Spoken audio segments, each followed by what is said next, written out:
Well, hello, everybody. Welcome to another version of Tech Talks. I'm your host, Larry Ortega. Let's talk about wireless and what it is not. Wireless is not to make America more competitive. The true measure of technological competitiveness is fiber optic deployment to the home and business. The U.S.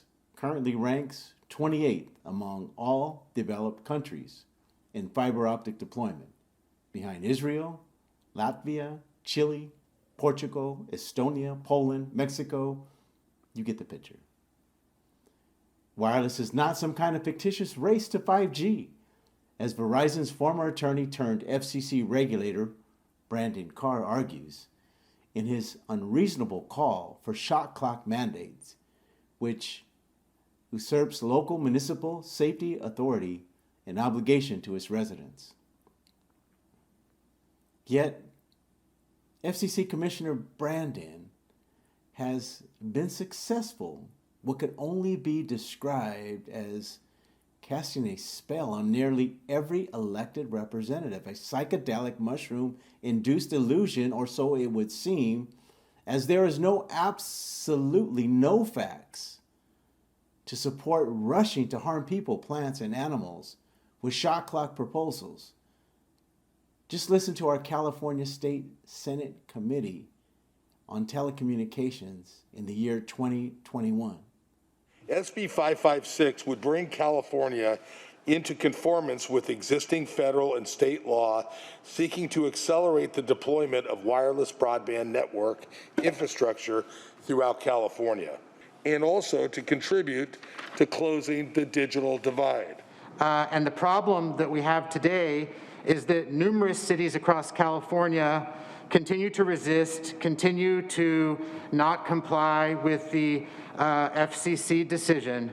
And so we're seeing widespread delays and red tape in the deployment of 5G, which is exacerbating the problem of the digital divide.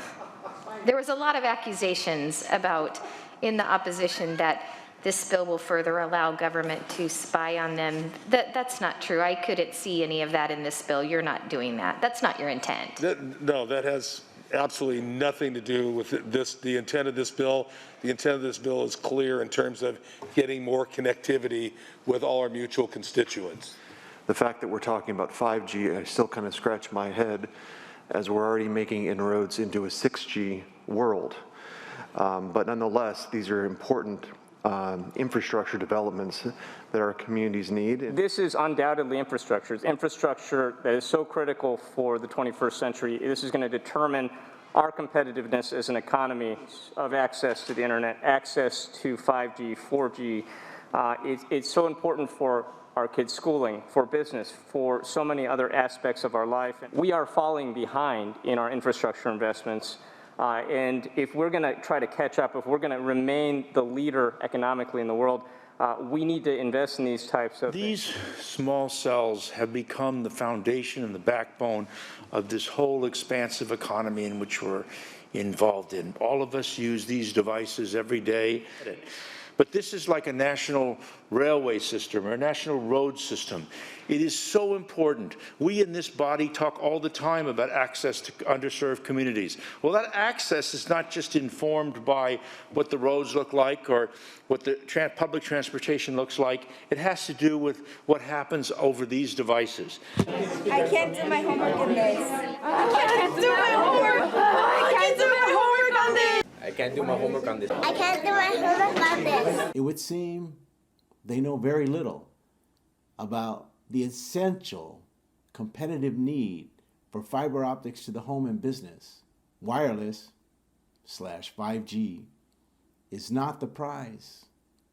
It is not the great equalizer to competitive superiority, but somehow, in the year 2021, these California state senators were led to believe that it was. They were led to believe that wireless is not a third-tier technology some 10,000 times slower than fiber optics.